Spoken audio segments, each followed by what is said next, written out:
President Torbert was killed on the 8th floor of the executive mansion. Now, I know that place because I lived up there myself. What General Kurongba and the main killer of Torbert explained, it was the young man that actually shot him. The presidential, the 8th floor is the family living floor of the president. It is very, very secured. All of the glasses up there are bulletproof glasses. The doors are sealed. So when the president enters, there's the living room, his bedroom, his wife's bedroom, the entire area, once he enters, it is secured. I'm told by General Kurongba after the firing started, and quite frankly, it's a very sad scenario. Most of the soldiers at the presidency that were guarding the president fled because their friends were staging a coup. They were all together, so they just didn't budge. They go upstairs and they actually have to knock on the president's door. After he had apparently called around the different stations, no one answered. He got up, got dressed, because the body of Torbert was still dressed, fully dressed in a white suit. He got up, got dressed. They knocked on the door. They kept knocking on the door, and he opened the door because they could not get in. Like I said, that area is secured. You cannot enter unless the president inside opens the door. And the first gentleman, I am told by Kurongba, there's a young man called the late Nelson Toe, open T-O-E, Nelson like in N-E-L-S-O-N. The last name is Toe, like in T-O-E. He fired the first shot, to be followed by others, including a gentleman called Harrison, that's H-A-R-R-I-S-O-N, Penu. And now that Penu, I think, is P-E, and I stand corrected on this, N-U-E, if I'm not mistaken, Penu. He's also crowned. Then he was the second, but I am told by General Kurongba that the original first shot was fired by a young man called Nelson Toe, very fiery young man who ended up getting executed, we're saying too, because of his fiery behavior. Now, was Torbert the only individual in that administration who met such a brutal fate? No, following the killing of Torbert, several members of the government were executed. How long after the coup was that, Mr. Taylor? I would say not more than 3 weeks.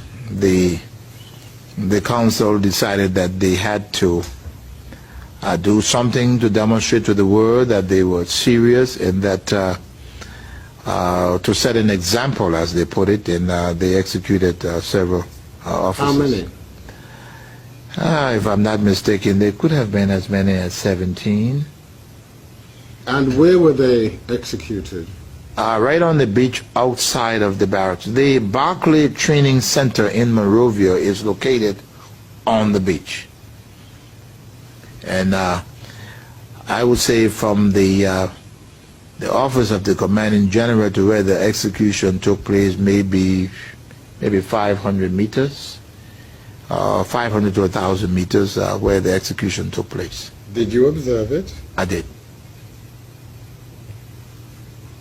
What impact, if any, did it have on you? I had never seen anybody killed. I had seen dead bodies before, as in normal death. It was a very chilling experience for me. I stood on the balcony of the commanding general's office and looked over to where the execution occurred.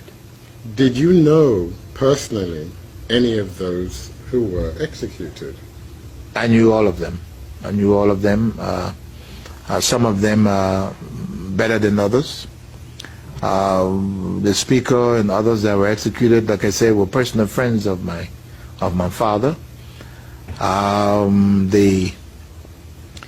the president pro temp of the Senate by the name of Frank Torbert. I had dated a daughter of his and visited his home many, many times as a young man.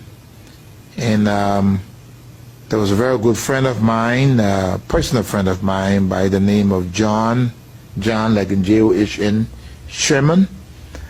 He was the Minister of Commerce. The rest of the ministers, I knew them very well. So, were you party to the decision to execute them? Really, we were party to a decision to help reduce the number of people that they really wanted to execute.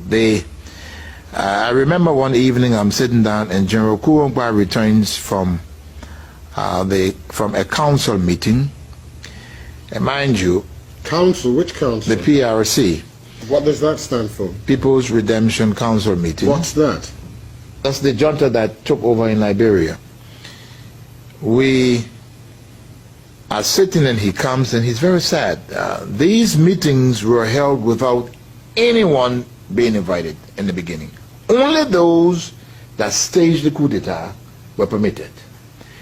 He came very sad and he called me. He said, Taylor, the Chairman Doe has decided with the council that we should execute some people. I said, what?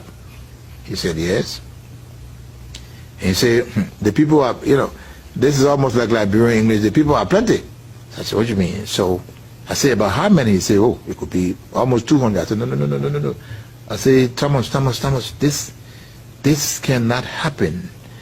And I got to know subsequently that other individuals, other progressive individuals have also heard this about a day later and were also pleading to say, you can't do this. We fought, at least I fought from my end to tell them that it was not that Torbert's death was sufficient, but they insisted that some people had to go because this would show that the old system had been totally uprooted. And so they finally